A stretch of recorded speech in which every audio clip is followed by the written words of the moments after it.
பட்டத்து இளவரசருக்கு முடிசூட்டு விழா நடக்கிறது. 427 ஊர்கவுண்டர்கள், 36 கிராம மூப்பர்கள், சிற்றரசர்கள் கூடி தங்களை ஆளப்போகும் நாட்டாரை தேர்வு செய்து செங்கோல் அளிக்கிறார்கள்.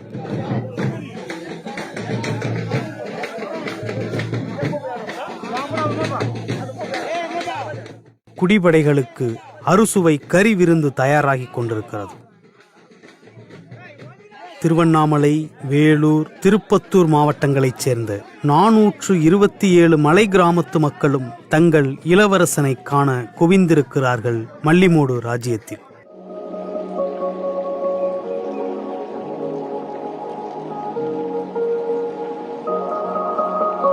தென்பெண்ணை நதிக்கும் பாலாறு நதிக்கும் இடையில் கிழக்கு தொடர்ச்சி மலைத்தொடரில் ஒன்றாக பறந்து விரிந்து கிடக்கிறது ஜவ்வாது மலை. அழகிய நீர்வீழ்ச்சிகள், ஓடைகள், அடர்ந்த வனங்கள் என மிக பழமையான தொன்ம அடையாளங்களை கொண்ட இந்த மலையில் 400க்கும் மேற்பட்ட குக்கிராமங்கள் இருக்கின்றன.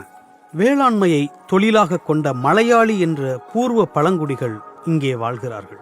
முதலமைச்சர், அமைச்சர் என நாட்டில் இருக்கும் நிர்வாக அமைப்புகளுக்கு மத்தியில் தங்களுக்கென தனி அரசரை தேர்வு செய்து அவரது வழிகாட்டுதல் படி வாழ்கிறார்கள் இந்த மக்கள்.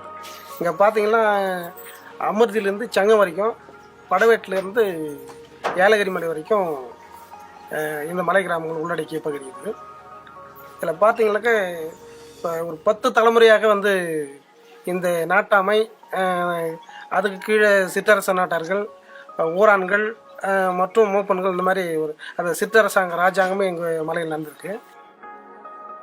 ஊரை வழிநடத்த மூப்பன்கள், தலைமை வகிக்க ஊரான்கள், முடிவெடுக்க சிற்றரசர்கள், எல்லோருக்கும் மேலே தலைமை நாட்டார் என ஒழுங்கமைக்கப்பட்ட ஓர் ஆட்சி நிர்வாகத்தை கொண்டிருக்கும் மல்லிமோடு ராஜ்யத்து மக்கள் இன்னும் மரபு மாறாத பசுமை வாழ்க்கையை வாழ்ந்து வருகிறார்கள்.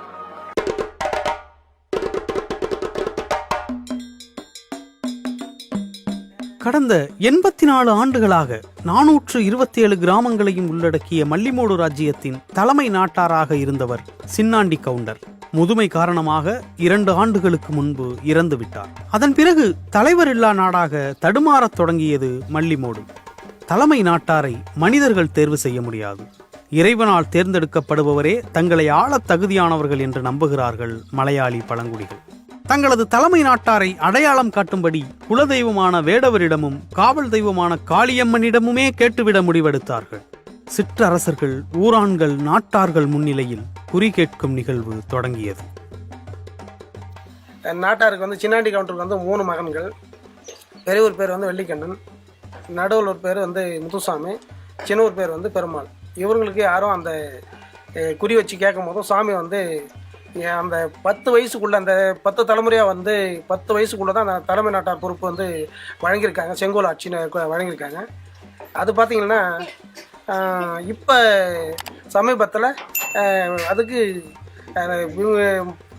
வெள்ளிக்கண்ணுடைய மகன்களுக்கோ பெருமாளுடைய மகனுக்கோ யாருக்கும் அந்த சாமி அந்த தலைமை நாட்டார் பட்டம் வழங்குவதற்கு ஒப்புதல் தரவில்லை.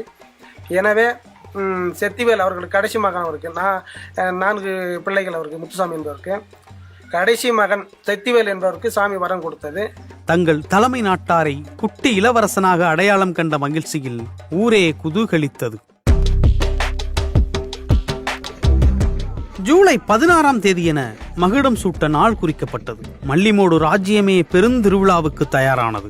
பத்திரிகை அடித்து 427 கிராமங்களுக்கும் வீடு வீடாக வழங்கப்பட்டது. மல்லிமோடு ராஜ்யத்தில் காளியம்மன் கோயிலுக்கு அருகில் பட்டம் சூட்டுவதற்கான ஏற்பாடுகள் செய்யப்பட்டன. விழாக்கோலம் பூண்டது மல்லிமோடு ராஜ்யம்.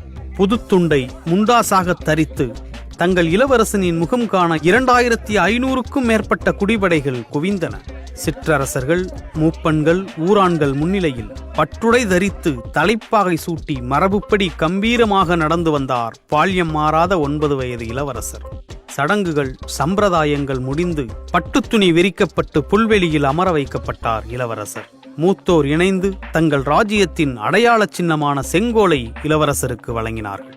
ஒரு கையில் பூச்செண்டும் மறுகையில் செங்கோலுமாக ஊரை வலம் வந்த தங்கள் இளவரசரிடம் ஊரான்களும் மூப்பன்களும் சிற்றரசர்களும் குடிபடைகளும் ஆசி பெற அனைவருக்கும் கறிவிருந்து பரிமாறப்பட்டது. கடும் கட்டுப்பாடுகளை கொண்டது மலையாளிகளின் வாழ்க்கை முறை. அந்த கட்டுப்பாட்டை மீறுவோர் தலைமை நாட்டார் முன் நிறுத்தப்படுவார்கள். அவர் தரும் தண்டனையே இறுதியானது. காவல்துறை, நீதிமன்றமெல்லாம் இன்னும் இந்த மக்களுக்கு அந்நியமாகவே இருக்கின்றன. மல்லிமோடு ராஜ்ஜியத்தில் இனி நடக்கும் பஞ்சாயத்துகள் அனைத்திலும் தீர்ப்பு சொல்லப் போவது இந்த இளவரசர் தான். எந்த ஊரில் ஒரு சாமி கும்பிட்றதாக இருந்தாலும் சரி, ஒரு கோயில் நடுவதாக இருந்தாலும் சரி,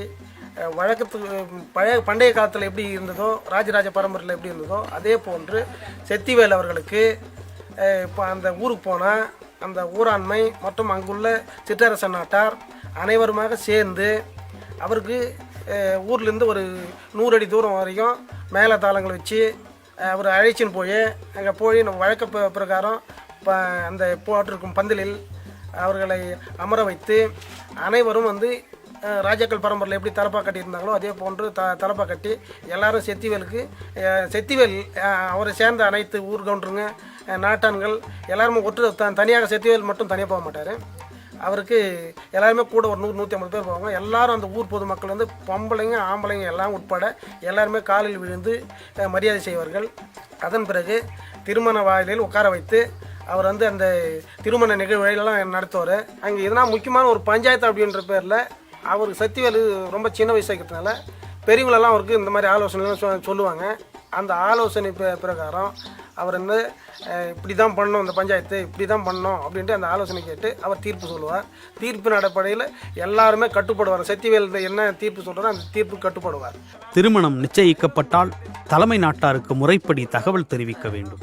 பரிவாரங்கள் புடைசூழ திருமண வீட்டுக்கு வரும் இளவரசர் தாலி எடுத்து தந்தே மணமகன் அணிவிக்க வேண்டும். தங்கள் தலைமை நாட்டாரை அடையாளம் கண்ட மகிழ்ச்சியில் ஊர் மூழ்கி இருக்க, மூப்பெண்களும் ஊரான்களும் உற்சாகத்தோடு சம்பிரதாயங்களில் திளைத்திருக்க, மலங்க மலங்க விழித்தபடி எல்லாவற்றையும் திகைப்போடு பார்த்து கொண்டிருக்கிறார் குட்டி இளவரசர்.